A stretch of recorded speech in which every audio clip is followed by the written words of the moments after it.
Okay, class, good evening once more. So today we are going to discuss the last subtopic of this chapter, which is parsing. If you remember, in understanding or in knowledge of linguistics, we have discussed about phonetics, phonology, morphology, and we also have discussed about syntax. And you recall that we said syntax is about word order and the relationship between words that you have in a sentence. And a sentence would be used to communicate a topic for the listener or the reader. And in the process, words are going to have some kind of a relationship, which will form a grouping of words that behave similarly. And that concept is well analyzed through the principles of constituency, where two or more words together are going to build another higher level structure in a language. And for that, the concept of context-free grammar or grammar in general, and the concept of constituency is very important. So in this class, we are going to see the practical implementation of grammar, as well as parsing as a means of understanding the relationship between words within a sentence, which we call as a context from the user. So parsing is one of a well-known natural language processing application that we have. And it's widely used for many other higher level language processing modules, like machine translation, or even for information extraction. For grammar checking, we are going to use parsing to see whether a sentence that we have or a sentence provided by the user is a valid sentence or it is permissible in a language. So parsing, as it is defined, it is a process of recognizing and assigning a structure for a sentence. So what do we mean by recognizing and assigning a structure? This is what we mean. If you have a sentence which says, like, the small boy likes a girl, or the girl, okay? If you have such kind of a sentence, you can see that we have 6 different words in the sentence. But these 6 words are not randomly put in here. They have some kind of a relationship. And we're going to start from the very simple one in here. For instance, the main important components in this sentence would be boy likes girl. This is the most important, or the most informative element of the sentence. But we have the determinant the, which tells us that the person who is being liked is the girl that we know. That's why we say the girl. So we are actually making it definite at this point. If we say a girl, it means he just likes a random girl. But in this case, whenever you say the girl, it means the girl that we already know. So the word the is used to add some value to the other word, which is girl. So instead of as 2 different words, we are going to take it as one element, because it is still referring to one object that we are aware of. Again, likes is a verb and boy is the subject that we have. Then the word small, sorry about the spelling, okay? Sorry about the spelling in here. Let me correct this one.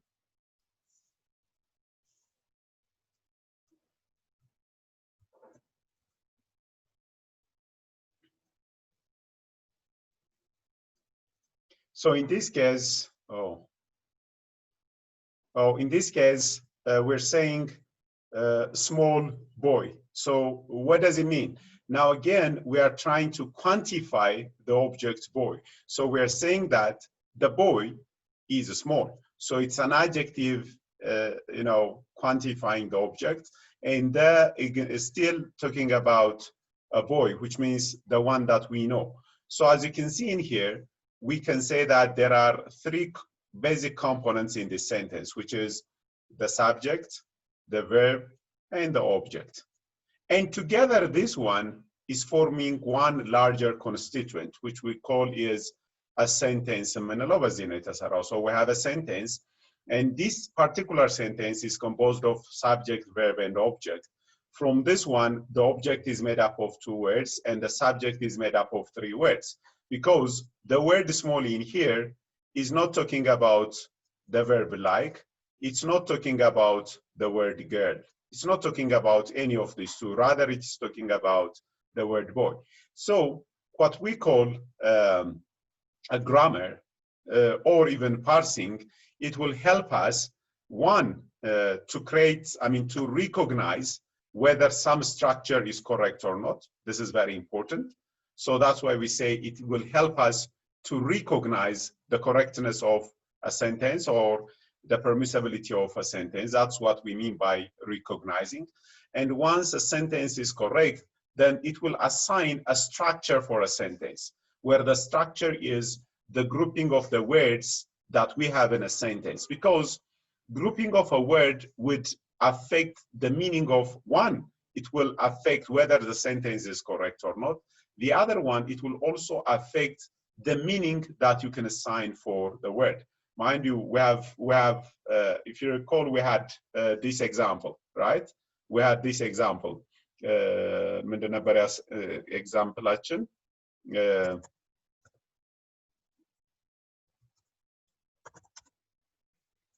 Sorry. ረጅም መኪና አጣቢ ብለን አይተን ነበር አይደል? if you remember ብለን አይተን ነበር። ወይንም የተለመደ አለ አይደለ? if you recall, we have this one. አደገኛ ፈረስ ጋላቢ ብለን አይተን ነበር። Now, in these 2 sentences, the grouping of the words would create a difference in the meaning for the same, mind you, it is the same sentence, ረጅም መኪና አጣቢ. So we can make a grouping of such a sort. ምን ልንል እንችላለን? ረጅም as the first element of the sentence, መኪና አጣቢ as the second element of the sentence. So in this case, we're saying that there is a noun called መኪና አጣቢ. So we're talking about one particular. Then we are saying that ረጅም, ስለዚህ ማን ነው ረጅሙ? ሰውየው ነው ማለት ነው አይደለ? አጣቢው ነው ረጅም. But we can also create another grouping of the same sentence, እንደዚህ ብለንም ልንሰራ እንችላለን. In this case, ምን አለን? ረጅም መኪና is a first structure. So what does it mean? I'm talking about the car, okay?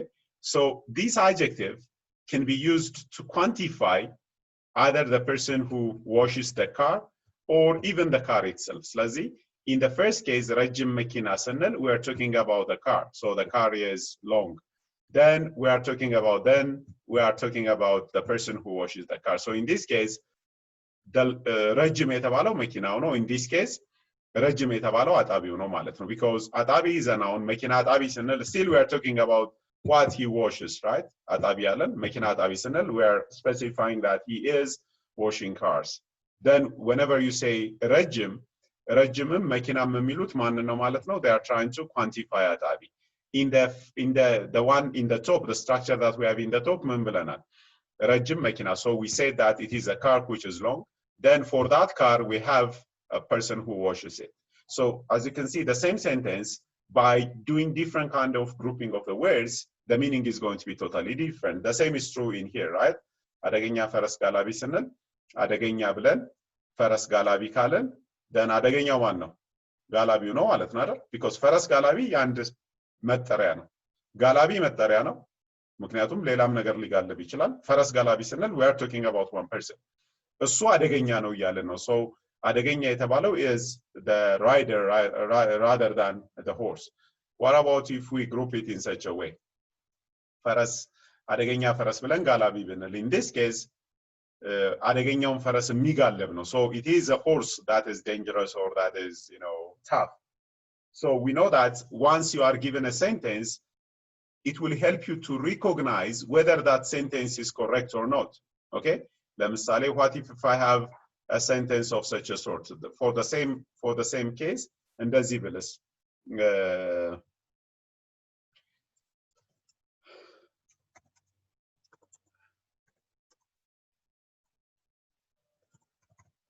እንደዚህ ብዬ ብጽፈውስ አጣቢ መኪና ረጅም ብለው now this structure even though we use the same words we know that this sentence is not recognizable by the language Amharic because the structure is not allowed and recognizing the correctness of the sentence is done using parsing ማለት ነው so it is parsing is a process of recognizing whether a sentence is correct or not and if it is a valid sentence then it will assign a structure for your sentence la sentence so it give it a structure and the structure will help you to see the grouping of the words and how it should be interpreted ለምሳሌ ረጅም መኪና አጣቢ ብዬ ስሰጠው it should give me a structure to understand that I am either talking about አጣቢ or about መኪና ስለማን እንደሆነ ሊነግረኝ ይገባል ማለት ነው that's what we mean by assigning a structure for a sentence and whenever you do parsing most of the time we use a context-free grammar because context is a very tough thing it goes to semantics it goes to even pragmatics and discourse but what we call a context-free grammar if you recall we have discussed about this one in chapter 2 when we discuss grammar and parsing or syntax context-free grammar is concerned about finding a derivation of the string constituents with a grammar of a language. So constituents is about grouping of the words, and that's what we want to do in context-free grammar. And in the process, we are going to create a parse tree because it's about grouping, and the grouping starts from the words, and the words are going to, step by step are going to build up into a sentence. That's why we say we use a tree structure to understand or to recognize a sentence or even to assign a structure to a sentence. And this is very important in context-free grammar or even in parsing. So a parsing is of such a type. It is a structure recognizes words into a nested constituents. You see, a phrase structure that we use in a parsing. Mind you, what do you mean by a phrase? A phrase means two or more words acting or behaving as one. So a phrase structure recognizes words into a nested constituent. What do we mean by nested? A lower structure is going to be a member of the higher one. That higher structure is going to be a member of another higher structure. That is why we call it's a nested structure. So have a look at the diagram that we have on the right-hand side. So it says Fed, raises interest rates. So the federal government raises interest rates. Now rate is a noun, interest is a noun, raise is a verb, Fed is a noun. A noun phrase can be, a noun can be a noun phrase. Now what we are saying in here is in English language, when you have two nouns together adjacent to one another, then it will create a noun phrase. So what are we doing? We are combining two words to create another higher level structure or a higher level constituent. Then after that, we say, if you have a verb, and if the verb is followed by a noun phrase, just like this one, together you can call it a verb phrase. So mind you now, at this level or at this node, how many words do we have? We have 1, 2, 3 words. Raises interest rate Milo, 3 words together, progressively is creating, or in an incremental manner, it's creating another structure or constituent called verb phrase. Then, whenever you find a noun phrase followed by a verb phrase, then it's going to create another higher level structure, which we call as a sentence. That's why we say a phrase structure organizes words into a nested constituent. So at this level, at the top level, what do we have? At the top level, what we have is a sentence, but a sentence can be broken down into smaller pieces.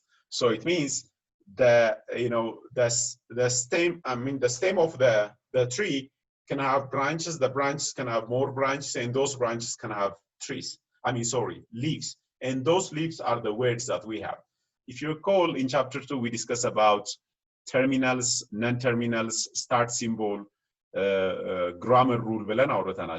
That's what we are referring to in here.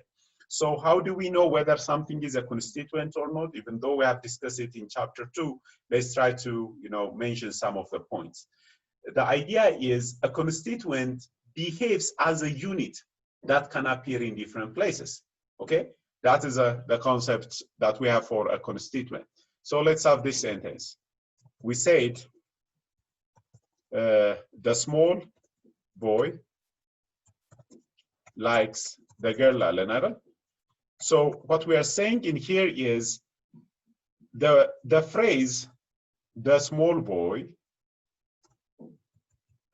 then we have another constituent which is likes, and we have a third constituent which is a girl. Now in this case we're saying that the first one, which is a boy, is a noun phrase, and we said the word like is a verb, and the word the girl is a noun phrase again. Now mind you, if two things are noun phrases, then it means one can take the place of the other. So what does it mean? What if I interchange these two places?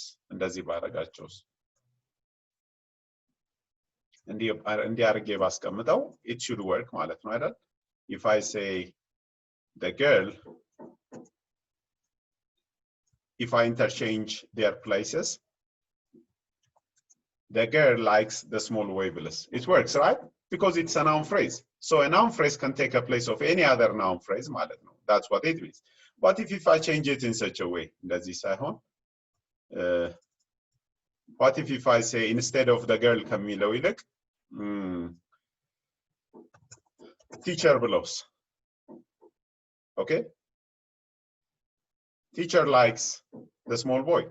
Or what if the small boy የሚለውን if I change it to car ብለውስ? The teacher likes a car. So all noun phrases can take the place of another noun phrase. And that is going to tell you that it is a constituent. So the idea in a constituent is a constituent behaves as a unit that can appear in different places. So for example, John talked to the children about drugs. So if you take about drugs and substitute it with to the children, then the concept is the same. John talked about drugs to the children. What if in the third case, John talked drugs to the children about, which means now we are breaking the constituency, because instead of taking about drugs የሚለውን አንድ ላይ ከመውሰድ ይልቅ drugsን ብቻ ስንወስደው ምን ሆነ? The sentence construction is wrong.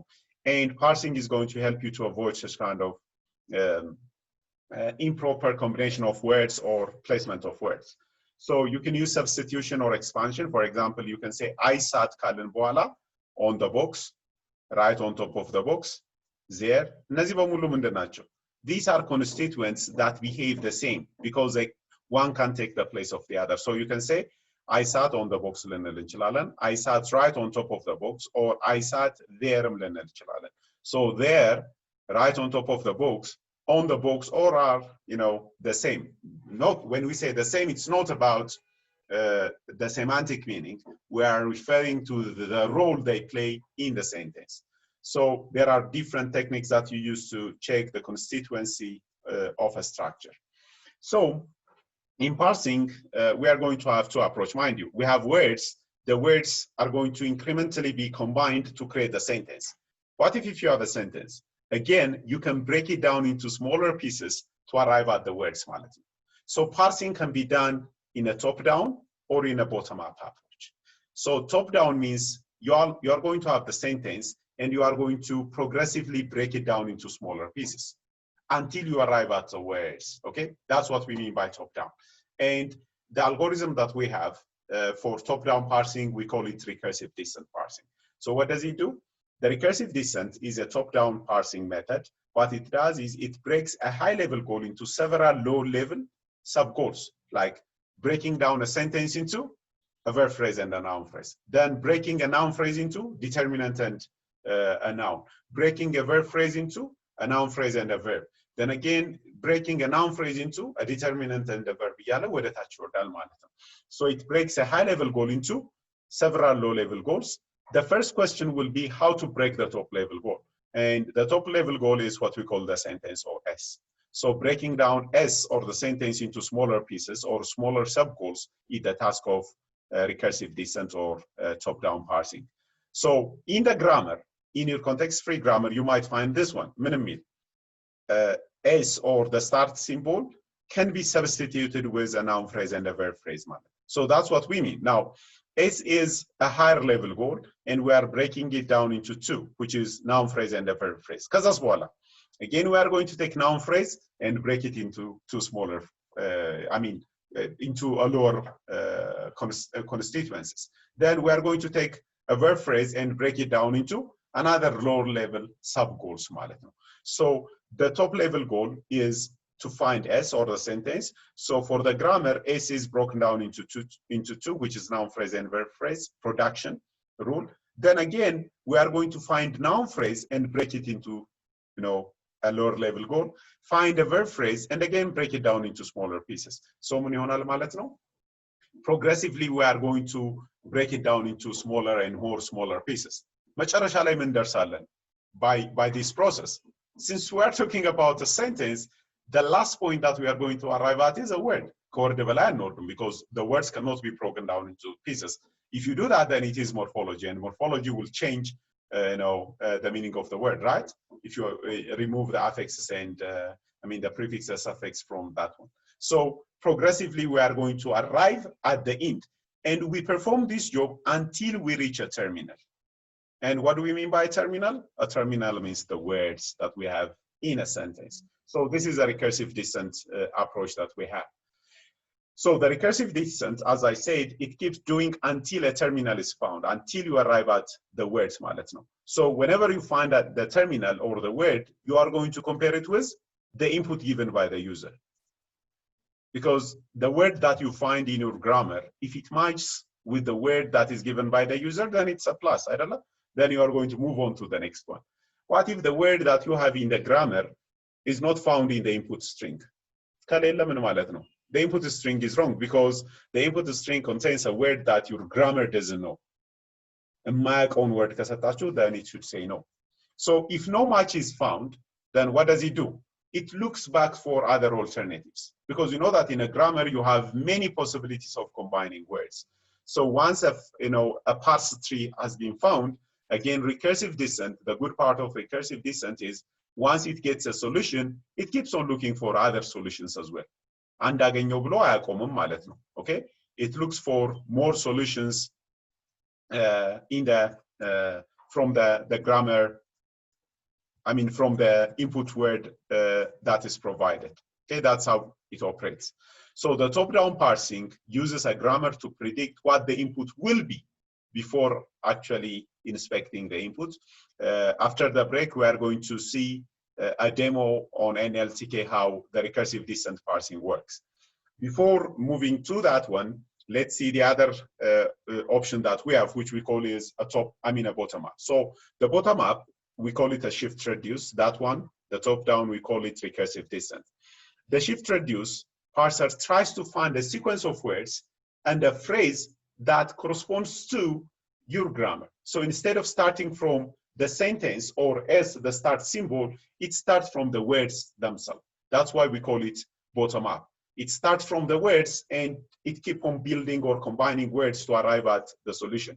So since the input is available to the parser, all along, starting from the first step, it will be more sensible to consider the input sentence, from the very beginning, and that's the assumption that we have in shift reduce. So the bottom-up approach, this is how it works. The shift reduce parsing is a bottom-up derivation strategy, and it starts from the words, okay, the words that's given by the user in the string. Then it tries to combine the words and tries to find a grammar for that one. It combines the words and look for the grammar, and it keeps on building that until it reaches the start symbol or the root symbol. Okay, so if you give it a sentence, from the sentence it picks every word, and from that word it tries to check if the right hand side of, in a context-free grammar, it checks whether the right hand side is equivalent with the input. If the right hand side is found, then it will substitute it with the left hand side of your grammar. So if it does, then it will do the replacement with the left hand side. Otherwise, it will continue collecting words from the sentence. And we are going to see the demo on NLTK about the shift reduce parsing very shortly.